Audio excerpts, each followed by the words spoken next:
ৰঙালীৰ ৰঙত মতলীয়া ৰাজ্যবাসী প্ৰান্তে প্ৰান্তে আয়োজন বিভিন্ন কাৰ্যসূচীৰ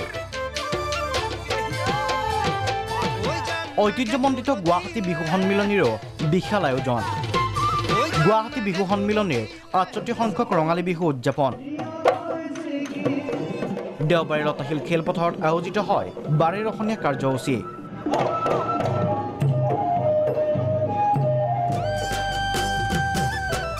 কাৰ্যসূচীৰ শুভাৰম্ভণি কৰে মুখ্যমন্ত্ৰী সৰ্বানন্দ সোণোৱালে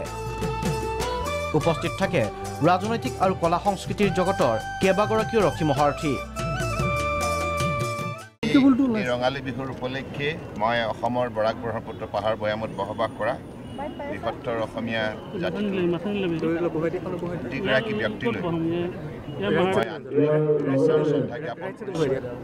আৰু আমি সংকল্প সকলোৱে ল'ম যে আমি আগন্তুক মিলা প্ৰীতিৰে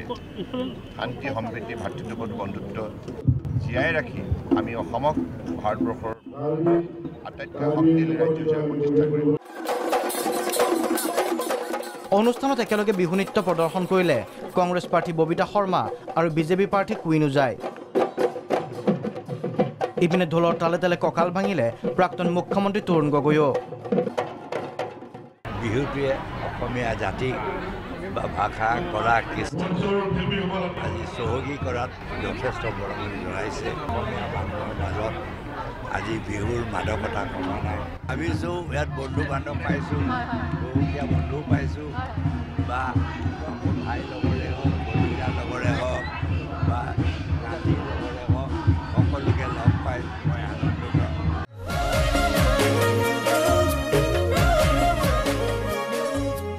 এই অনুষ্ঠানতে বিভিন্ন ক্ষেত্ৰৰ মুঠ ১০ গৰাকী ব্যক্তিক প্ৰদান কৰা হয় শ্ৰীময় অসমী বঁটা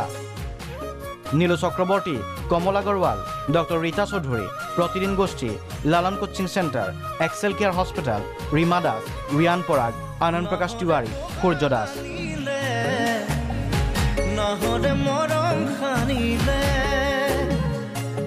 বঁটা প্ৰদান কৰিলে মুখ্যমন্ত্ৰী সৰ্বানন্দ সোণোৱালে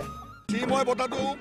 গুৱাহাটী বিহু সন্মিলনীয়ে বিগত ৩ বছৰ আমি দি আহিছোঁ শ্ৰীময় অসমীয়া গীতৰ প্ৰথম শাৰীটো লৈ আমি অসমৰ হৈ বিভিন্ন ৰাইজে বিভিন্ন জনগোষ্ঠীয় বিভিন্ন ৰাইজে বিভিন্ন ক্ষেত্ৰত তেওঁলোকে দেখুওৱা পাৰদৰ্শিতা আৰু জাতিটোক বিভিন্ন ক্ষেত্ৰত আগবঢ়াই নিয়াৰ ক্ষেত্ৰত যি সহযোগ কৰিছে তেওঁলোকক আমি বঁটা দিওঁ তাৰ বহাগ বুলিলে এনেও আমাৰ গা মন উৎফুল্লিত হৈ উঠে কেইবা বছৰো মই বিহু ভালকৈ পোৱা নাছিলোঁ ভিডিঅ' জাৰ্নেলিষ্ট ধীমানৰ সৈতে বিচিত্ৰ ৰাজবংশী ৰিপৰ্ট প্ৰাগ নিউজ